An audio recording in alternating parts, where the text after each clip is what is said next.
welcome to another episode of Off the Top Podcast. I'm Kyle. Here's Amir the barber. Got a couple of topics for you guys today. If you like the first episode, just consider subscribing, leaving a like, and if there's anything you want us to cover, let us know in the comments down below. Today we'll start out, I think we should start with client etiquette or red flags in the shop. So what is that? What's something you look for with that? I stay away from the clients who walk in and say who the best barber in the shop. Like Me that. too, bro. I'll straight up say it, I'm trash. Cause that client usually gonna be one of the ones where it's like just I don't know, A headache to begin with. and then typically they don't know how to describe the haircut, even Right. just asking all that.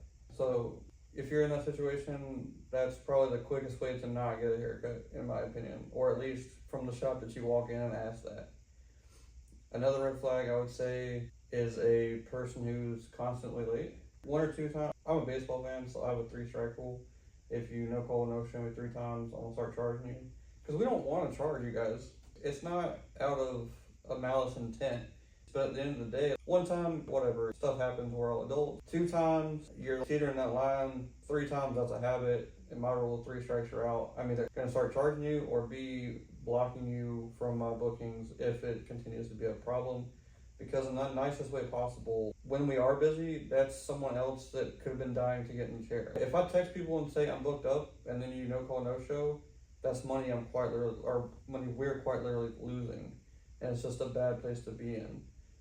So I just granted, barbers need accountability for some things too, but take accountability, be an adult. We're not in high school. I'd be less irritated if you texted me and communicated with me than just not saying anything. Communication really goes a long way with your barber, if you ask me. Right.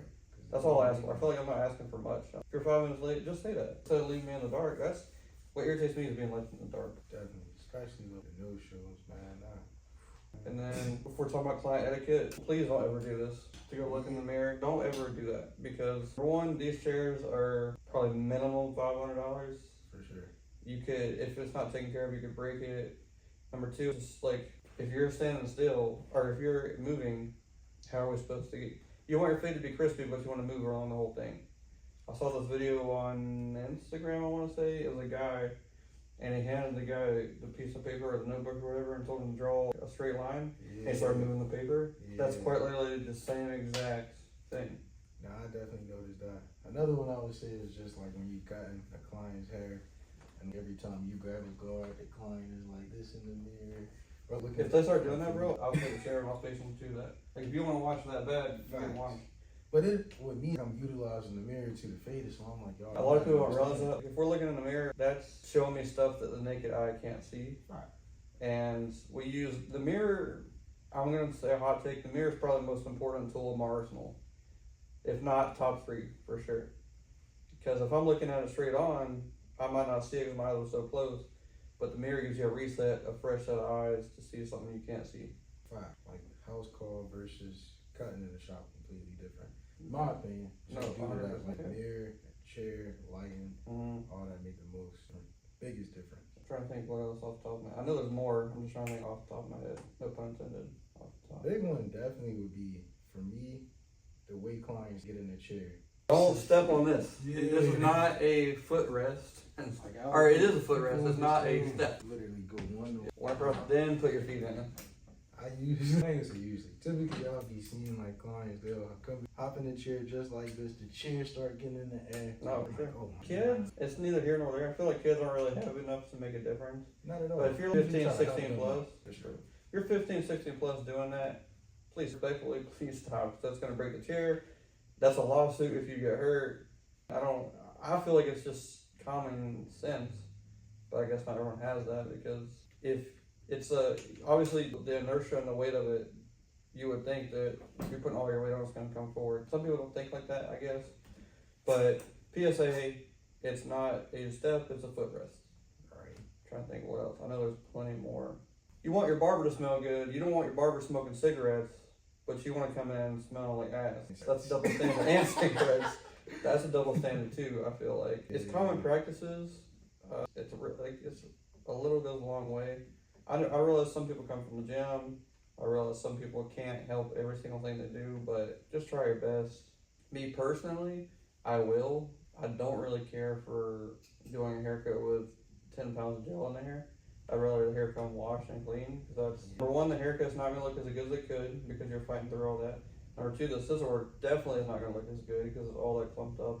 9 times out of 10, I'm not gonna have the time to wash your hair. And number four, everything, foundation, around the foundation, the fade, the C-cups, the pillars, all of that comes out better when you have a clean canvas. 100%. So if you can refrain from it, obviously, like I said, some come from work.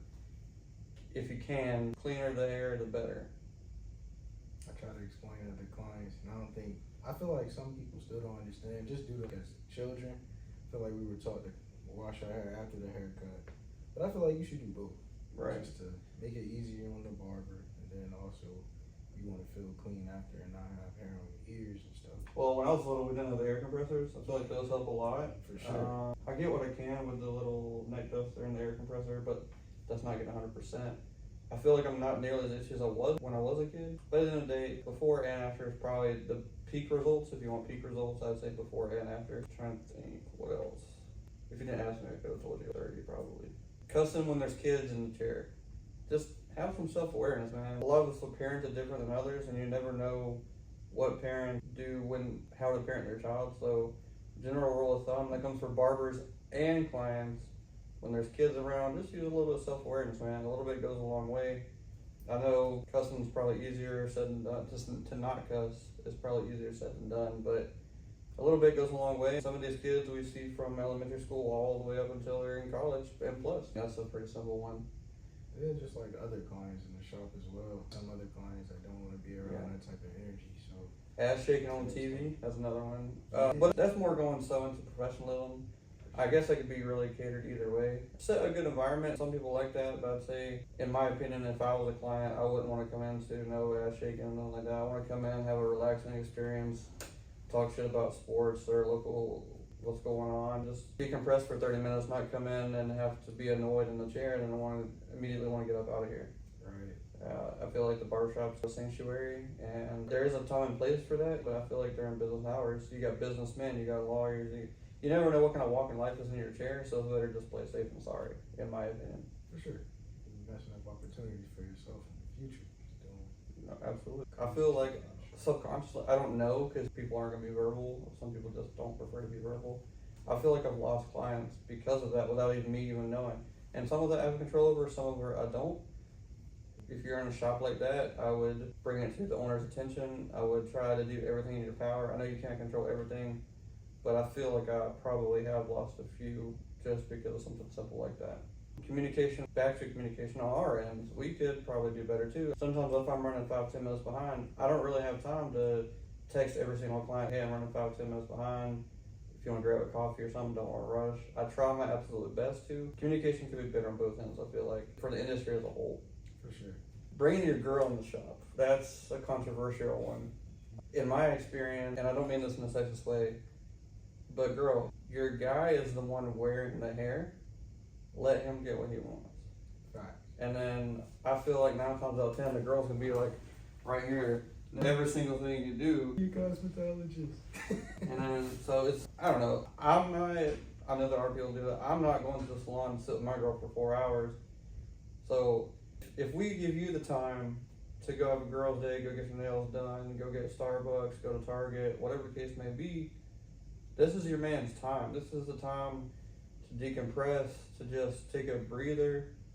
You ain't gotta do every single thing with him, sis. Just Yeah, the sure. one. Stay up his ass all the rest of the time, but the barbershop, give him time.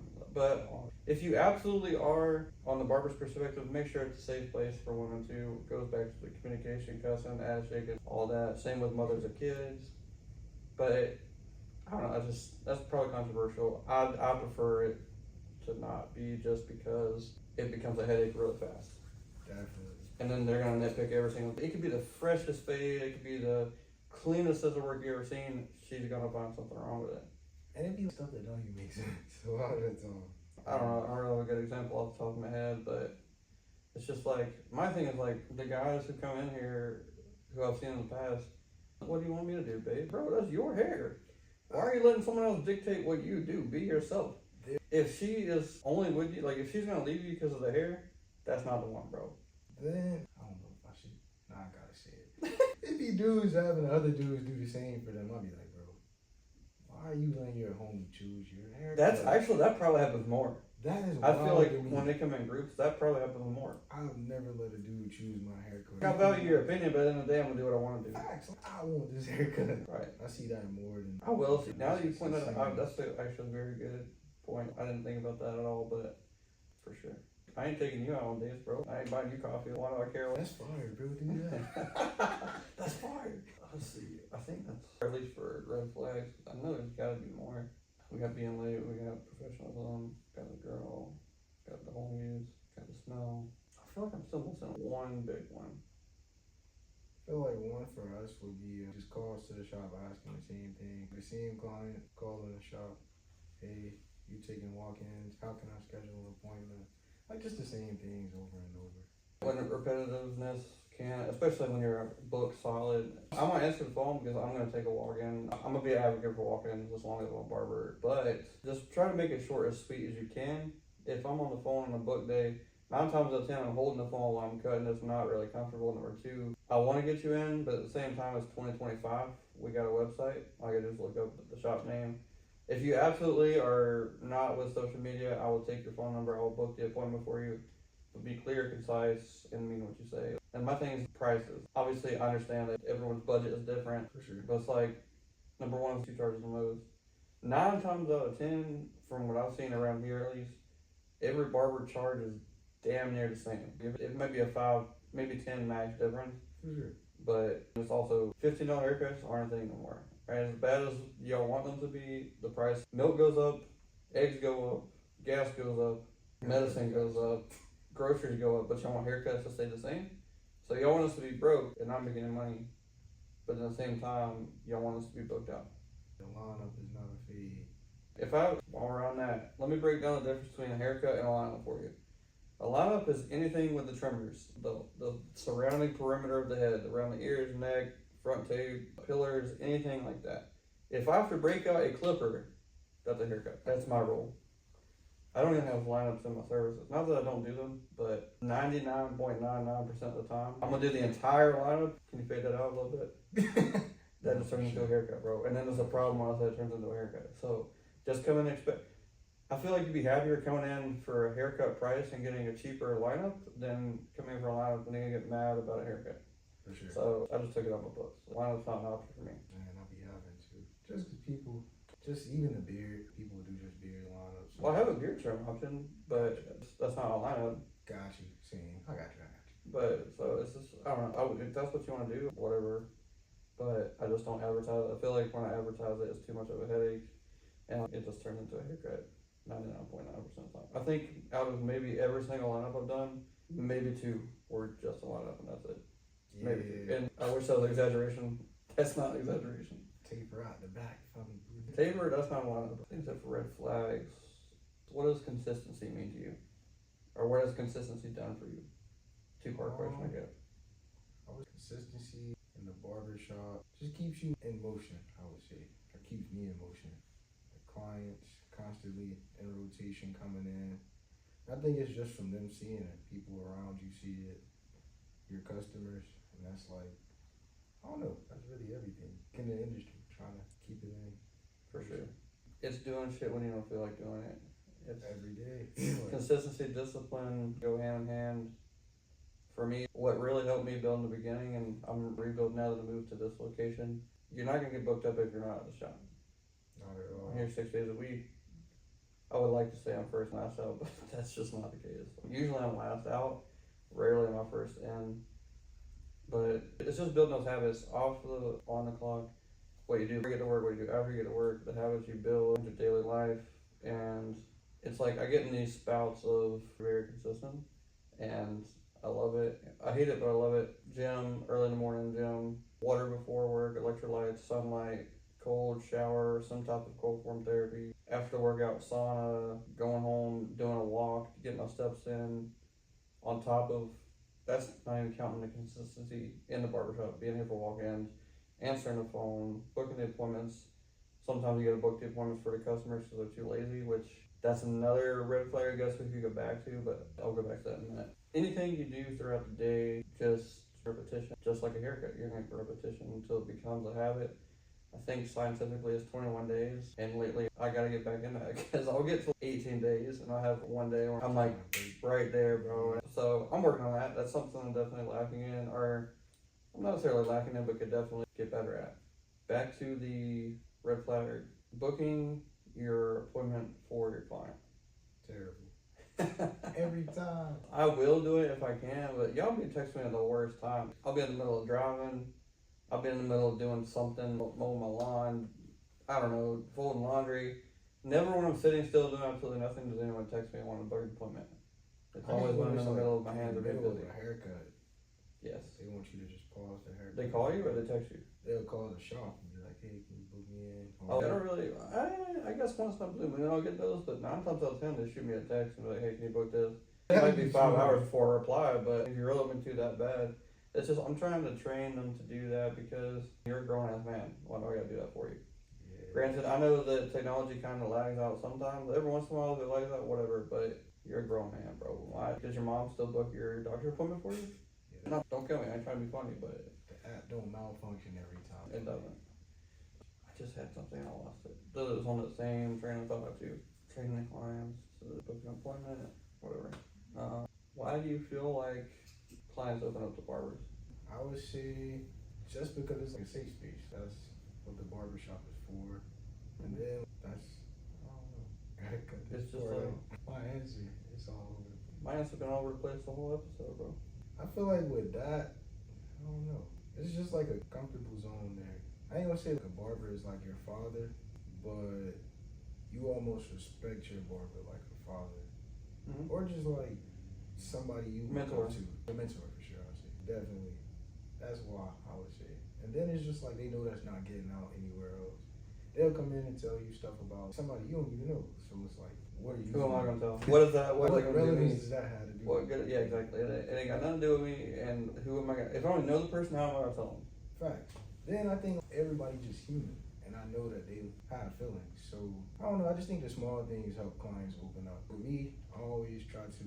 If you like a regular of mine, I'm always ask you whatever you told me the last time. I'll bring up something about it as soon as you get in the chair. What's up? How was this? Or how was that? And I think clients over time get more comfortable with you.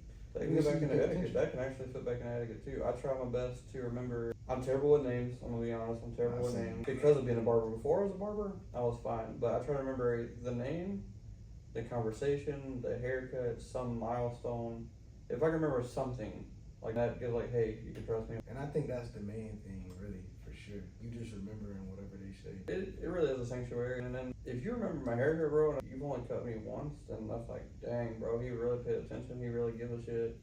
If you remember something like a job interview or a promotion or engagement or any of these really big milestones that people have throughout their lives, I get to be a part of that, and that makes me feel so special. 100%. I can throw that in. I guess we can tie that into mental health too, because you really do never know. Number one, you never really know who sits in your chair. You never know who's going to sit in your chair.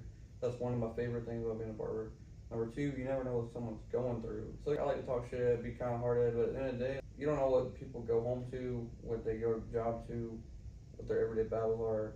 So I'm going to take 30 seconds. Whether it be in June, Men's Mental Health Month, I would rather, let's just say for example, you got too drunk. I'd rather take your keys, drive you home, and never be able to talk to you again. I would rather listen to your sob story for 4.5 hours than never hear from you ever again. So if you do need help, if you do need, obviously if you're a client of mine, you got my number or my Instagram. Please never ever to a burden to reach out. Your secrets are safe with me. There's no judgment, things like that, and it really is a safe place. I know about people that I'll probably take to my grave being a barber. It's heavy. It's a heavy head. The crown you have to wear to be a barber sometimes, man. Sure. There's some heavy stuff we get told sometimes. So it's just back to like it's a sanctuary. It really is. And I think that's what kind of said last episode. I didn't even come into a barbershop until 2018 when I moved here. So I didn't even really have that growing up. So like, yeah, they would get more, but like, as an adult, I feel like I took a grasp of that quicker. Like when you're younger, you don't really see, like, you know, like, yo, this is my. Yeah. You would see like these window shop as a kid and you're like, okay. Yeah. But I feel like back then, you don't really understand. I didn't understand. for me, it's a place I can really come to be myself without any judgment. And it's more than my house, so it really is like a home. And I've damn near spent the night here before. I'm going through stuff. Whether it be, case may be, I'm cutting heads. Like that's my zone. And like, I'm not gonna say things feel weightless, but like things be okay. Things feel okay. The optimism that things will be okay around the barbershop, being around other men, being around like my. It's just like it's a staple. That barber pole means more to me than a lot. Let's see. Any debates from the past week? Mainly I just say like sports, like for more so just Indiana. Then baseball, man. OKC being tied 2-2. Yeah. The hot topics. I have a lot of hot topics we can cover in the past week, but one of the hot topics, with it being 2-2, do you think Indiana got lucky the first two games, or do you think it's skill? One of the games I think it was luck. Second game it was skill. They just a great team. They learning like OKC. I feel like nobody was able to like this season. So now I guess playing them back to back times they're able to. And I wouldn't be surprised like if they get a W tonight. I'm rooting for You talking about OKC or you talking about Indiana? Indiana. Like Are they OKC tonight, right? Yeah. Okay. But they got in OKC last time, like the first one. Yeah, it was like that was the first was a buzzer beater or the second game? The first game. I mean, they kind of really, I don't dog in the fights. I don't really care who wins. However, do you think it's a hot take to say the SGA ain't really been putting on an MVP performance in the finals? Like, I'm more so rooting for Indiana just because, in my opinion, he hasn't really been playing like MVP in the finals. I mean, I would say like an MVP, but I feel like the MVP typically doesn't play that way all season anyway, like ever. Like at some everybody like cool off. Plateau and mellow out. Yeah, that's fine. Like I said, it matter to me who wins, but I think Indiana lesser of two evils. I don't know. I'm a East fan. I'm a Celtics fan, so obviously I'm a root for the East. So, and I don't know what happens. Game 5. That's 5 tonight. Yeah, Game 5 tonight. So, see what happens. Seminoles getting knocked out. You're talking about the men's college World Series? Yeah, bro. Yeah, that hurt. I went to a lot of games this year, maybe 10. I don't know. I try to go to baseball's my sport, so I try to go as many games as I can. And I was telling one of my clients earlier today. It hurts. It sucks making it that far. I mean, we made it farther last year, but making it this far, making it to the playoff is a big deal. My hot take for that is obviously I want us to win everything. Obviously, it'd be awesome to bring a chip to the town. But with that being said, I'd rather be consistently good than once in a while great. You know what I mean? Like, at least like with that framework, we might not have a championship, but if you come to school, there's a 80% chance you're going to the playoff. So I don't know. I'd rather be consistently good than exceptionally like once in a while. I don't really care much for hockey, but I think the hockey's tomorrow night. Panthers and Oilers. Them sports. That's Edmonton, right? Yeah, Canada. Yeah. So I don't think Florida will do it. It's the finals for them, like the last. Yeah, it's 3 right now. So if Florida gets one win, they win the Stanley Cup. Like, should I be back years? Yeah, they won last year. Yeah. So I know Tampa did that back in 2021 or 19 and 20, like when the whatever it was, Lightning and the Bucks won the same year. They were doing that. So I think the Panthers are trying to be the new Lightning. But I don't really know enough about hockey. I just know that much because one of our barbers was a huge hockey head.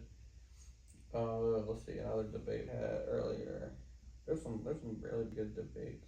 The Wayne album. Trash. I was actually gonna say that we were arguing. Me and Zach were arguing today that Eminem. I forgot what I said. Eminem's my go. Be an Eminem stan. I'm a stan for real. But Eminem's new stuff is still better than Wayne's new stuff. For sure. That's like Wayne drama. I know everyone. Not me. I mean, I like his. I'm not sure I like his newer stuff more, but I think his new stuff is equally as good as old stuff. Everyone says that Eminem was way better back when he was on drugs. Like he hasn't been shit. He's been sober. I would say that, but it's like I haven't really given new stuff that much of a try. Right. Yeah. But definitely like with that one. Like this was it to the Carter or whatever it was. I was like, okay. This. After that is just. I was like, oh, one was the first one. That's crazy. Yeah, for sure. I don't know. I'm not. Is this the album that says you're not hip anymore, or is this the album that says like I'm done? You're not going to work anymore? Like, how is that? Is that album like, all right, you're not valid? What does this album say to you? I'm not gonna say he's not valid no more, but it's time to wrap it up. It just means don't drop another one. I mean, Eminem still spitting. Like my thing is like still spitting really stuff. Yes, it's not as good for lack of better words as old stuff. But what's he got left to prove, bro? He's a granddad now. We don't, he's like made it. Yeah, I think it's Fun now. I think musically it's just different when they hungry versus when you already done made it and you've been in the game 20 years, you've been successful all 20. Right. It's just completely different thing. That's why people would support the old music versus now. Yeah. I think music as a whole has just kind of gone down the shitter. I'm not saying it's like, I don't know, and music is just Quality has went down. different. Quality has went way down. I feel like people are putting out quantity over quality nowadays.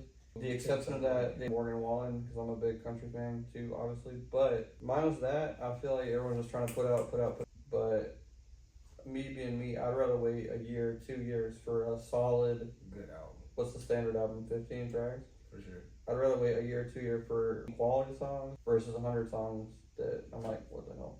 Yeah, just none that stick. That's what I noticed like nowadays. It's just like I get that. It's just a nostalgia thing. I just don't get like, oh, I gotta go run that back. I don't really get that much anymore. Lately, I've become more of a podcast guy or audiobook guy. I mean, obviously I'm on music, but I don't know, it's not hitting used to. For sure. I definitely say I should do more towards like YouTube and stuff like that. Yeah. Definitely about trash. Like the ride home.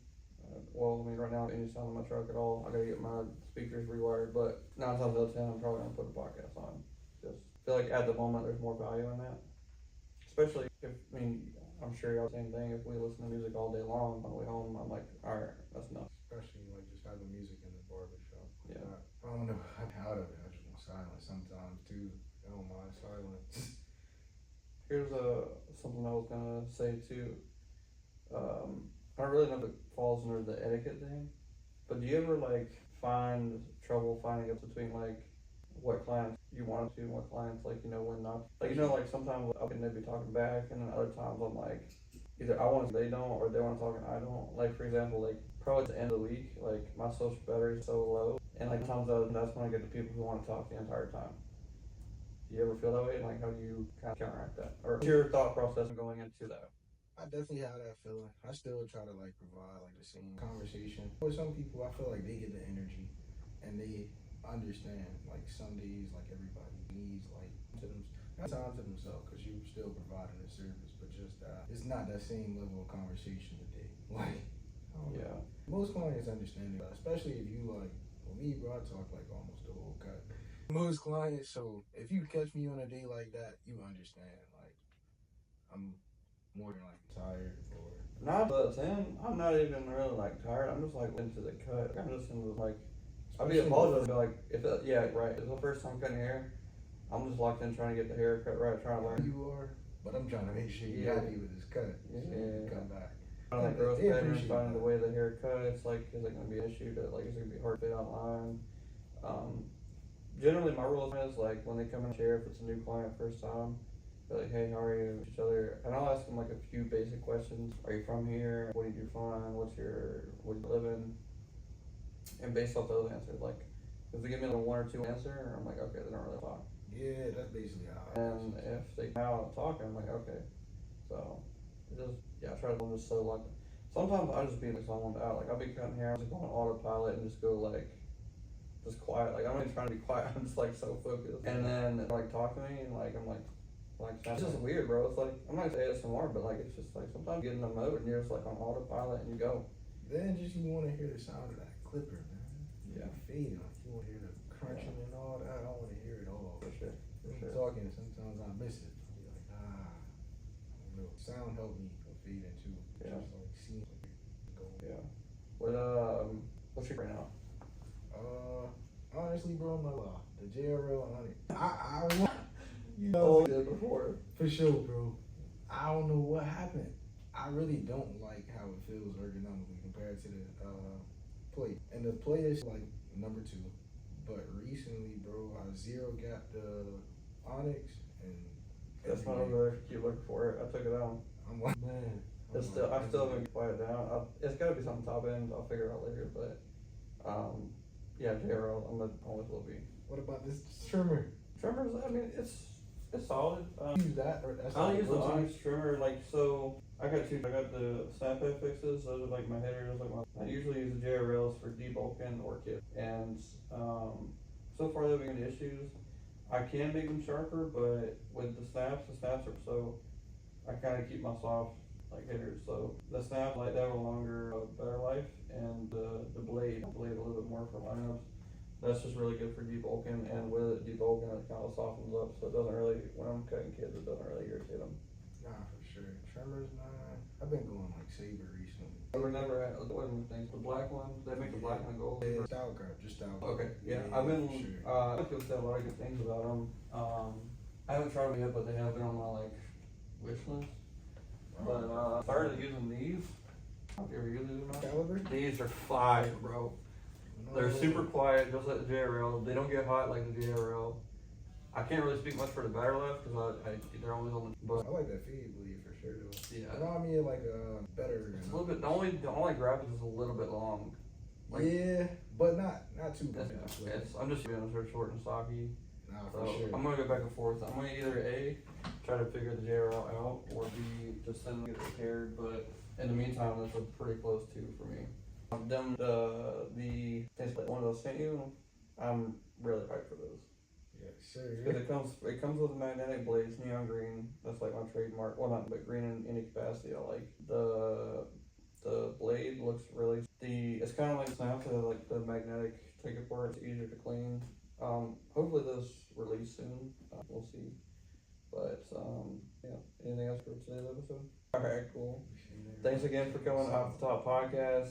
If there's something you want us to add that you haven't seen yet, leave it down in the comments. If there's anything you want to add to the conversation we had today, leave that in the comments. And like I said, like, follow, share, subscribe, whatever the case may be. We appreciate the support, and we'll see you on the next episode. I think that